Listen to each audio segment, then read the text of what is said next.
വീഡിയോയിലോട്ട് പോകുന്നതിന് മുന്നേ ആയിട്ട് എൻ്റെ പ്രിയ സുഹൃത്തുക്കളോട് എനിക്ക് പറയാനുള്ളത്, ഉമ്മച്ചിൻ്റെ അടുക്കള എന്നുള്ള ഈ ഒരു ചാനൽ നിങ്ങൾ ആദ്യമായിട്ടാണ് കാണുന്നതെന്നുണ്ടെങ്കിൽ തീർച്ചയായിട്ടും എൻ്റെ ചാനൽ സബ്സ്ക്രൈബ് ചെയ്യാൻ മറക്കരുത്. സബ്സ്ക്രൈബ് ബട്ടൺ ഞെക്കി കഴിഞ്ഞാൽ തൊട്ടടുത്ത് തന്നെ ഒരു കുഞ്ഞു ബെല്ലൈക്കൺ വരും, അതും കൂടെ ഒന്ന് പ്രസ് ചെയ്യാം. അത് പ്രസ് ചെയ്ത് കഴിഞ്ഞാൽ നിങ്ങൾക്ക് ഞാനിടുന്ന എല്ലാ വീഡിയോസും ഇടുന്ന സമയത്ത് തന്നെ നിങ്ങളുടെ ഫോണിൽ നോട്ടിഫിക്കേഷനായിട്ട് വരുന്നതാണ്. ഇന്ന് ഞാൻ വന്നിട്ടുള്ളത് ഒരു ചിക്കൻ കുറുമയുടെ റെസിപ്പി ആയിട്ടാണ്. വളരെ ടേസ്റ്റി ആയിട്ടുള്ള ഒരു കുറുമയാണ് ഇത്. അപ്പോൾ നിങ്ങൾക്കും ഇഷ്ടമാവും. നിങ്ങൾ മുഴുവനായിട്ട് കണ്ടിട്ട് നിങ്ങളൊന്ന് ട്രൈ ചെയ്ത് നോക്കുക. വളരെ സിമ്പിളായിട്ടുള്ള ഒരു റെസിപ്പിയാണ്. അധികം ഇൻഗ്രീഡിയൻസ് ഒന്നും ചേർക്കാതെ തന്നെ വളരെ സിമ്പിളായിട്ട് ഉണ്ടാക്കാൻ പറ്റുന്ന ഒരു കുറുമയാണ്. അപ്പോൾ നമുക്ക് ഇതെങ്ങനെ ഉണ്ടാക്കാമെന്ന് നോക്കാം. കുറുമ ഉണ്ടാക്കാൻ വേണ്ടിയിട്ട് ഞാനിവിടെ 2 സവാള അരിഞ്ഞത് എടുത്തിട്ടുണ്ട്. പിന്നെ പച്ചമുളക് ചതച്ചത് 2 ടേബിൾ സ്പൂണ്, പിന്നെ 1/2 ടേബിൾ സ്പൂൺ വെളുത്തുള്ളി ചതച്ചതും 1/2 ടേബിൾ സ്പൂൺ ഇഞ്ചി ചതച്ചതും എടുത്തിട്ടുണ്ട്. 1/2 ടേബിൾ സ്പൂൺ മഞ്ഞൾപ്പൊടി എടുത്തിട്ടുണ്ട്. 1/2 ടേബിൾ സ്പൂൺ കുരുമുളക് പൊടിയും, അതുപോലെ തന്നെ ഒരു 1/4 ടീസ്പൂൺ പെരുംജീരകം, പിന്നെ ഒരു 1/2 ടീസ്പൂൺ ഉലുവ, പിന്നെ കുറച്ച് കറിവേപ്പില എന്നിവ എടുത്തിട്ടുണ്ട്. കറിവേപ്പില നമുക്ക് ലാസ്റ്റും വേണം, അതുപോലെ ഇത് കറി തയ്യാറാക്കുമ്പോഴും വേണം. പിന്നെ ഒരു 1/2 കിലോ ചിക്കനാണ് എടുത്തിട്ടുള്ളത്. ചിക്കന് എൻ്റെ അത്യാവശ്യം വലുപ്പമുള്ള പീസാണ്, ചെറിയ പീസാണ് നല്ലത്. പിന്നെ തേങ്ങാപ്പാൽ എടുത്തിട്ടുണ്ട്. തേങ്ങാപ്പാൽ എടുക്കുമ്പോൾ ഒരു കാര്യം ശ്രദ്ധിക്കുക, കുറച്ച് വെള്ളത്തിൽ അരച്ചെടുക്കണം. ഞാനിവിടെ ഒരു വലിയൊരു തേങ്ങയുടെ പകുതി മുറി ചിരവി 1/2 ഗ്ലാസ് വെള്ളത്തിൽ അടിച്ചെടുത്തിട്ട് എടുത്ത പാലാണിത്. അപ്പോൾ ഞാനിതൊരു അത്യാവശ്യം ഒരു നോർമൽ ഒരു സാധാ ഒരു ഗ്ലാസ്സിലോട്ട് ഒഴിച്ചപ്പോൾ ഒരു 1/4 ഗ്ലാസ് വരെ തേങ്ങാപ്പാൽ കിട്ടിയിട്ടുണ്ട്. അപ്പോൾ ഇത് ഈ ഒരു അളവ് ശ്രദ്ധിക്കേണ്ട എന്താണെന്ന് വെച്ചാൽ, കുറുമ നല്ല കുറുന്നനെ ഇരിക്കണം. അപ്പോൾ അതിൽ വെള്ളം കൂടാൻ പാടില്ല. അപ്പോൾ അത് ഒന്ന് ശ്രദ്ധിക്കുക, അതിനനുസരിച്ചിട്ട് മാത്രം പാലെടുക്കുക. അപ്പോൾ ഞാനിവിടെ ഈ ഒരു ഗ്ലാസ്സിന് 1/4 ഗ്ലാസ് തേങ്ങാപ്പാൽ മാറ്റി വെക്കുകയാണ്. പിന്നെ വേണ്ടത് അണ്ടിപ്പരിപ്പാണ്. ഞാനിവിടെ അണ്ടിപ്പരിപ്പ് വെള്ളത്തിലിട്ടിട്ടൊന്ന് കുതിർത്തിയിട്ടുണ്ട്. ഒരു 25 ഗ്രാം അണ്ടിപ്പരിപ്പാണ് എടുത്തിട്ടുള്ളത്. പിന്നെ ചെറിയ ഉള്ളി അരിഞ്ഞു വെച്ചതും എടുത്തിട്ടുണ്ട്. ഇത് ഓപ്ഷണലാണ്. കുറുമ ഞാൻ കുക്കറിലാണ് തയ്യാറാക്കുന്നത്. അപ്പോൾ അതിന് വേണ്ടിയിട്ട് ഞാനിവിടെ ഒരു കുക്കർ അടുപ്പത്ത് വെച്ചിട്ടുണ്ട്. ഈ കുക്കറിലോട്ട് ആദ്യം ഓയിൽ ഒഴിച്ചു കൊടുക്കാം. ഞാനിവിടെ വെളിച്ചെണ്ണയാണ് എടുത്തിട്ടുള്ളത്. വെളിച്ചെണ്ണയാണ് എപ്പോഴും ഇതുപോലെ കറികളൊക്കെ ഉണ്ടാക്കുമ്പോൾ ഏറ്റവും കൂടുതൽ ടേസ്റ്റ് കിട്ടുക. ഇതിലോട്ട് എടുത്ത് വെച്ചിട്ടുള്ള ഉലുവ, പെരുംജീരകം എന്നിവ ചേർത്ത് കൊടുക്കാം. ഇത് നന്നായിട്ടൊന്ന് പൊട്ടി തുടങ്ങിയിട്ടുണ്ട്. ശേഷം ഇതിലോട്ട് ചതച്ച് വെച്ചിട്ടുള്ള ഇഞ്ചിയും വെളുത്തുള്ളിയും കൂടെ ചേർത്ത് കൊടുക്കാം. ഇത് എണ്ണയിൽ കിടന്നിട്ട് നന്നായിട്ടൊന്ന് അതിൻ്റെ പച്ചമണമൊക്കെ ഒന്ന് മാറണം. അതിന് വേണ്ടിയിട്ട് നന്നായിട്ടൊന്ന് ഇളക്കി കൊടുക്കുക. അതിന് ശേഷം ഇതിലോട്ട് പിന്നെ പച്ചമുളകാണ് ചേർത്ത് കൊടുക്കേണ്ടത്, സവാളയല്ല. അപ്പോൾ പച്ചമുളക് തന്നെ ചേർത്ത് കൊടുക്കുക.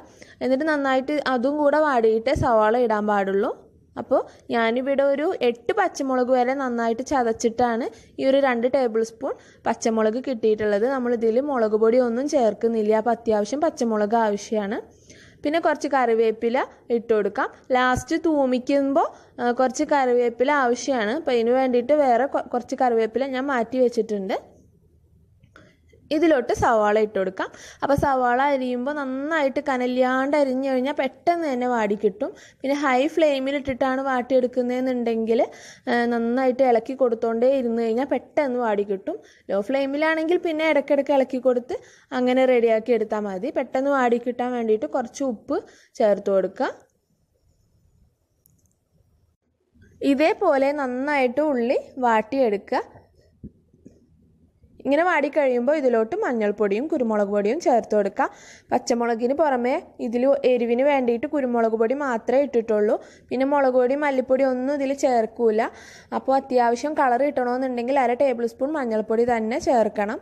അപ്പോൾ ഈ ചിക്കനും കൂടെ ഇതിലോട്ട് ഇട്ടിട്ട് ഇങ്ങനെ നന്നായിട്ടൊന്ന് പുരട്ടിയെടുക്കുക. ആ മസാലയിൽ കിടന്നിട്ട് നല്ല പോലെ ഒന്ന് പുരട്ടിയെടുക്കണം.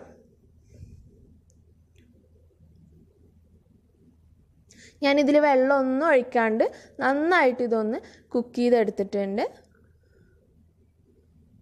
അപ്പോൾ വെള്ളം ഒഴിച്ച് കഴിഞ്ഞാൽ പിന്നെ തേങ്ങാപ്പാൽ ഒഴിക്കുമ്പോൾ കുറുമയുടെ ആ ഒരു ടെക്സ്ചർ മാറിപ്പോവും, വെള്ളം അധികമാവും. അപ്പോൾ വെള്ളം ഒഴിക്കാണ്ട് തന്നെ നന്നായിട്ട് കുക്ക് ചെയ്തെടുത്തിട്ടുണ്ട്. ഇതിലോട്ട് തേങ്ങാപ്പാൽ ഒഴിച്ചു കൊടുക്കാം. പിന്നെ നമ്മൾ നേരത്തെ എടുത്തില്ലേ അണ്ടിപ്പരിപ്പ്, അതും കൂടി നല്ല പോലെ അരച്ചെടുത്തിട്ടുണ്ട്. അതും കൂടി ഇതിലോട്ട് ചേർത്ത് കൊടുക്കാം. അണ്ടിപ്പരിപ്പ് അരച്ച് ചേർത്ത് കൊടുത്താൽ നല്ലൊരു സ്വാദാണ് കിട്ടുക. അപ്പോൾ ഇങ്ങനെ നല്ല പോലെ കുതിർത്തിയ ശേഷം മാത്രം അരയ്ക്കുക, എങ്കിലേ ഉള്ളൂ കറക്റ്റായിട്ട് ആ ഒരു കുറുക്കം കിട്ടുള്ളൂ, അല്ലെങ്കിൽ അവിടെ ഇവിടെയും കടിക്കും. അപ്പോൾ അതൊന്നും നല്ല പോലെ ശ്രദ്ധിക്കുക. ഇതുപോലെ നന്നായിട്ടൊന്ന് ഇളക്കി കൊടുക്കുക. നല്ല പോലെ കുറുക്കം കിട്ടാനും നല്ല സ്വാദ് കിട്ടാനുമാണ് ഇങ്ങനെ അണ്ടിപ്പരിപ്പ് ചേർക്കുന്നത്. അപ്പോൾ ഫ്ലെയിം ഓഫ് ചെയ്യാൻ നമുക്ക്, തിള പൊട്ടുന്നതോട് കൂടിയിട്ട് തന്നെ ഓഫ് ചെയ്യണം. അധിക നേരം തേങ്ങാപ്പാൽ തിളക്കാൻ പാടില്ല. അപ്പോൾ ഞാൻ നേരത്തെ പറഞ്ഞ ചെറിയ ഉള്ളി ഒന്ന് തൂമിച്ചെടുക്കുന്നുണ്ട്, വളരെ കുറച്ചേ എടുത്തിട്ടുള്ളൂ. അപ്പോൾ ഈ ഒരു സ്റ്റെപ്പ് നിങ്ങൾക്ക് വേണമെന്നുണ്ടെങ്കിൽ സ്കിപ്പ് ചെയ്യാം. ഞാൻ കുറച്ച് കറിവേപ്പിലയും ഇതിലൊന്ന് ആഡ് ചെയ്തിട്ട്, ഒന്ന് മൂത്ത് കഴിയുമ്പോൾ ആഡ് ചെയ്തിട്ട് നന്നായിട്ട് തൂമിച്ചിട്ട് അതിലോട്ട് ഒഴിക്കുന്നുണ്ട്. അപ്പോൾ വാട്ടി വെച്ചത് കാരണം ഇങ്ങനെ ചെയ്യണമെന്നില്ല, പക്ഷെ ഇങ്ങനെ ചെയ്ത് കഴിഞ്ഞാൽ നല്ലൊരു ടേസ്റ്റ് കിട്ടും കറിക്ക്. അപ്പോൾ അതുകൊണ്ടാണ് ഇങ്ങനെ ചെയ്യുന്നത്.